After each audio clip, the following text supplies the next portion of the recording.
What's up, everybody? I'm Mongoose. You are awesome, and welcome to another rare episode of Your Goose is Cooked. Today we'll be making a full steak dinner with a T-bone steak, asparagus, and this fake risotto shit that is fucking amazing.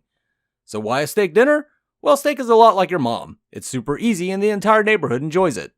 If you're looking to impress someone, drop some cash on a good cut of beef, put in like zero effort, and make them think you're a culinary master.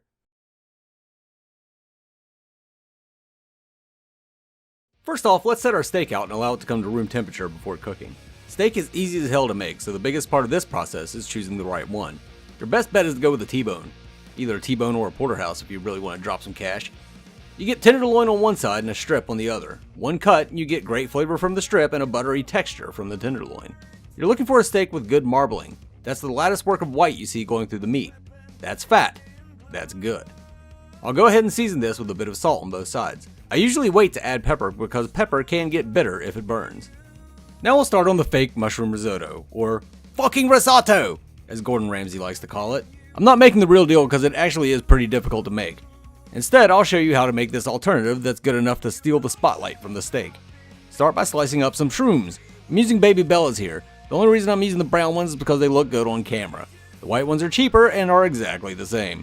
Throw some butter in a pot on medium-low heat and toss your mushrooms in there. Stir them up occasionally so they cook evenly. Throw some salt in to season and assist in sweating the moisture out of the mushrooms. When they start to change color, go ahead and pull them out. Set them aside for later. Doesn't matter if they're cooked through or not because they'll finish cooking in the sauce. Now it's time for the rice. Use whatever kind of rice you want. Hell, you can use fucking instant rice for all I care. But if you do use some regular ass rice, it's normally a 1-to-2 ratio. 1 cup of rice needs 2 cups of water. Add the rice and water to the pot and crank it up to high. If you still have mushroom bits floating around in there, then all the better. It'll give the rice a little mushroom hit.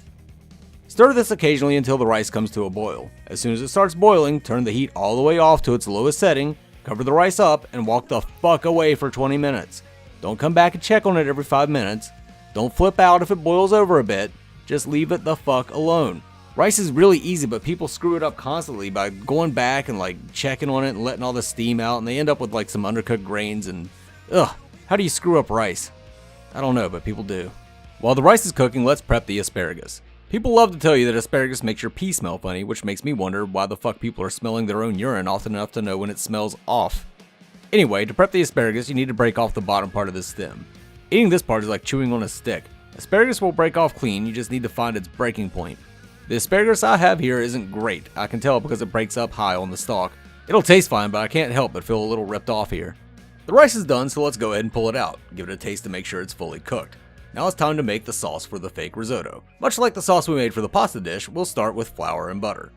This time I'm only going to use about a tablespoon of butter and a tablespoon of flour. You're looking for a nice granular consistency, as always. This here is a little too dry, so I'm going to add a little beef broth. That's a little better. Go ahead and slowly add 1.5 cups of beef broth. Add it in stages while whisking this together to make sure the butter and flour mixture, that's called a roux, is fully incorporated into the beef broth. I'm not looking to make this nearly as thick as the pasta sauce, so if it looks too thin at this stage, you're probably okay. We just want this to be thick enough to coat the back of a spoon. I want this to have an onion flavor, but I don't want chunks of onion in it, so I'm going to add a few shakes of onion powder. I'll also add margarine because it's what I do. Toss your mushrooms back in and turn the heat up to high. Bring the mixture to a boil and then lower the temperature again.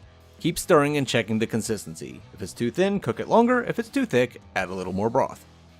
Now it's time for the main event. Get your cast iron skillet out and turn the heat up to medium-high. Let the entire pan get nice and hot. Once again, if you don't have a cast iron skillet, you can use an inferior pan, but you will get inferior results. My pan here is very well seasoned, so I can put this steak in dry without the fear of it sticking.